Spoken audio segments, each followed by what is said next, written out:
This is such an important moment, not only for Albany County, but for its residents, but also for the state and the county. Cities and counties across the U.S.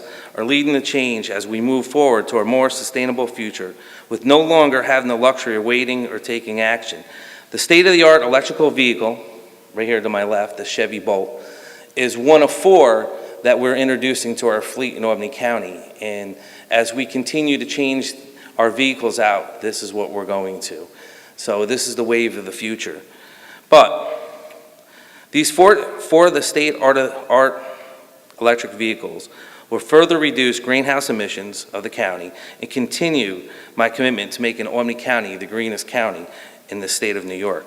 By the end of 2018, Albany County's fleet will be with over 50% hybrid, 50% by the end of 2018. We're building on that effort by investing in charging stations here at the Times Union Center. So we couldn't do it in the parking garage because it wasn't light enough, but we just installed new electric parking lot spots for people to bring not just our electric vehicles to be charged during the day, but if you come here for an event, for the TU Arena, whatever's going on here at the arena, you'll be able to charge your car. So we're going to encourage people with electric cars to now bring them here and charge them free. Working with the county and many other municipalities within the capital region to achieve the designation and to get designated as a clean energy community. And Albany County was one of the first to be designated by achieving these various impact action items. So the way the program works is we've got 10 high impact action items that we've identified to help communities become greener and more sustainable. Some of those are the things that Albany County did, which is installing other charging stations within the county, implementing a benchmarking program where we can look at the county buildings and identify ways in which we can make them more energy efficient and implement an energy efficiency project for those buildings.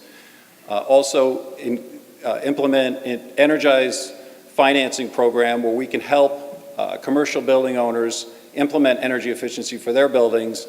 And then finally a solarize campaign working with other homeowners within the county to implement solar projects to again advance those clean energy strategies. So with this project, again, we have 4 electric vehicles that we were funding through the Clean Energy Communities program, as well as 8 separate charging stations, some here and in other areas within the county. But I do want to point out that not only the county, but many other municipalities within the county have also achieved Clean Energy Community designation. And I think it's the leadership of the county that's setting the stage for others to follow, which is really the leadership that we need to revitalize New York State and make it a more clean energy economy. The transportation sector is by far the single largest source of air pollution here in the United States.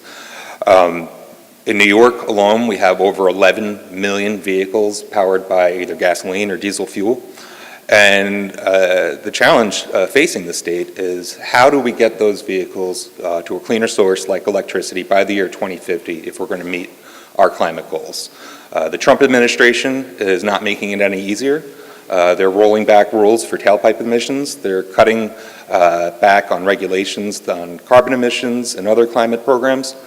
So it's really up to local governments, municipalities, to take the lead, just as County Executive McCoy has done. It's about forming state and local partnerships to demonstrate not only are electric vehicles viable, but they are the solution we must get to make sure we have a safe climate and clean air for our children. The leadership of Dan McCoy and his administration for this and so many other things, especially the atrium renovations, and throughout the building we've had many different things, a lot of which have been energy related with systems that have been replaced and so forth. So the investment that Albany County continues to make in these types of initiatives, and just want to mention I have the green tie because of the green initiative, Dan, I got the memo.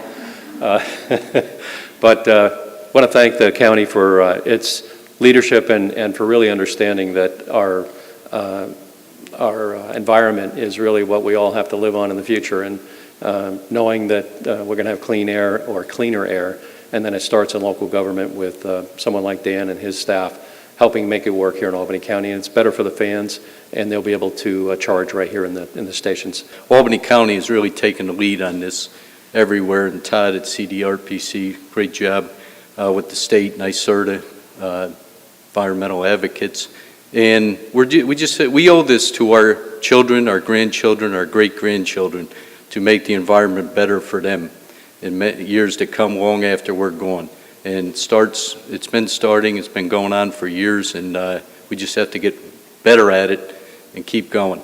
So I do also want to say that we have put charging stations at our Department of DPW and our Albany County Nursing Home for our county cars. Eventually, them stations will be open to the public. Right now, it's for our cars out there, but so it's just not here. It's at our DPW, Albany County Nursing Home, and we're going to be working out throughout the county of looking other stations or having other possibilities of putting stations throughout the county for other people. So obviously these spots here are going to be designated for electric cars.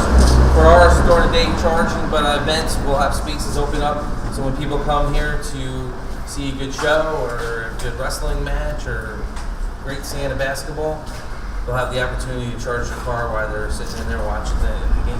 And it's very simple. You got the charging station there, you just pull it off, you plug it in, and it starts charging. Can't be any easier than that.